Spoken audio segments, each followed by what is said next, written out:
state. In this first stage, children just unknowingly, unaware and unwanted for everything.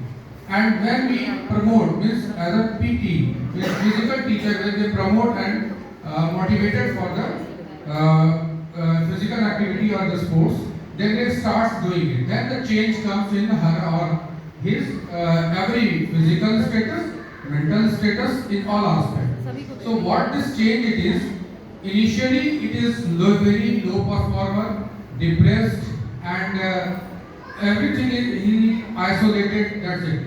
When he or she starts in sports, and its physicalization doesn't mean only sports, means overall activities that he start enjoying it, then changes starts coming in her activities. Not only their social, their emotional activities state also get changed. By this change, she achieved something not only for the personal, for the social well-being also. By this, she could develop, and now it's vice versa. When it start from this stage to this and this, again then this stage get changed. The first stage when she was feeling very lazy, depressed, and now after this she starts enjoying the life and now relaxed and comfortable with everywhere. So thank you for this. I have 20 seconds remaining. They want to work. Good afternoon everyone. इस chart paper के द्वारा एक ये show है कि जैसे कि हमारा सीबीएसई का है रोल प्ले, तो इसमें आप देख पा रहे हैं कि इज फिजिकली फिट, क्योंकि ये हमेशा एक्सरसाइजेस करते हैं। और सर हो सकता है कि को क्योंकि वो लैक करते हैं एक्सरसाइजेस का, तो ये भी तो ना वो ये जो हमारी कहावत थी पहले कि पढ़ोगे लिखोगे तो बनोगे नवाब, खेलोगे कूदोगे तो होगे खराब।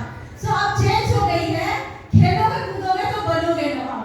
और हम लोग जो करते आए उसे भूल करके मूव टू हेल्थियर लाइफ की तरफ चले, क्योंकि खेल ही एक ऐसी है जिसमें, क्योंकि बच्चे है ना 3 साल से 18 साल तक एजुकेशन पॉलिसी में बच्चे आ जा रहे हैं। अब 3 साल से 18 साल तक अगर स्कूल वो स्टेज नहीं होगा जहां बच्चे को डेवलप किया जाएगा तो कहां करेगा। पहले बच्चे पेड़े रहते थे, जॉइंट फैमिली में रहते थे जहां उनका इमोशन जुड़ा होता था। सर मैं 2 मिनट लूंगी।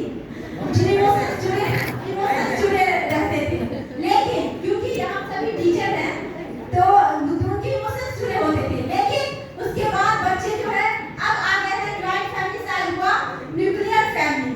लेकिन ये मेरे शब्दों का है, अब आ गया बच्चा माइक्रो न्यूक्लियर फैमिली में, क्योंकि अब ना तो मदर रहते हैं बाहर, फादर रहते हैं बाहर, बच्चा अकेला, कौन उसका दोस्त है तो मोबाइल उसकी दोस्त है, मोबाइल के साथ ही खेलता है। तो बच्चे के इमोशंस क्यों ना बढ़ेंगे? दिन भर वो सोशल मीडिया के कैप्चर में आ रहा है, दिन भर वो उस तरह के शॉर्ट्स देखते हैं, तो बच्चे क्यों ना, उनके इमोशंस क्यों ना बढ़ेंगे? तो ये इमोशन कहाँ डेवलप होगा? हम स्कूल में ही कर सकते हैं, क्योंकि हमारे पास डे का 2 और 3 आवर्स ऑफ जो है वो बच्चे स्कूल में ही दे रहे हैं। और उसमें हम टीचर जो है वो यहाँ पर अगर बच्चे को इमोशंस यानी कि खेल के द्वारा, फिजिकल एजुकेशन यानी कि खेल, जब हम उसको लाएंगे फिजिकल एजुकेशन को देंगे, तभी बच्चा उस खेल के द्वारा अपने इमोशन को कायम कर पाएगा, और शायद ये हमारा मूव टू हेल्थियर फ्यूचर की तरफ हम लोग चल पाएंगे। Thank you.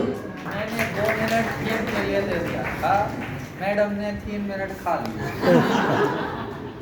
सर ये जरूरी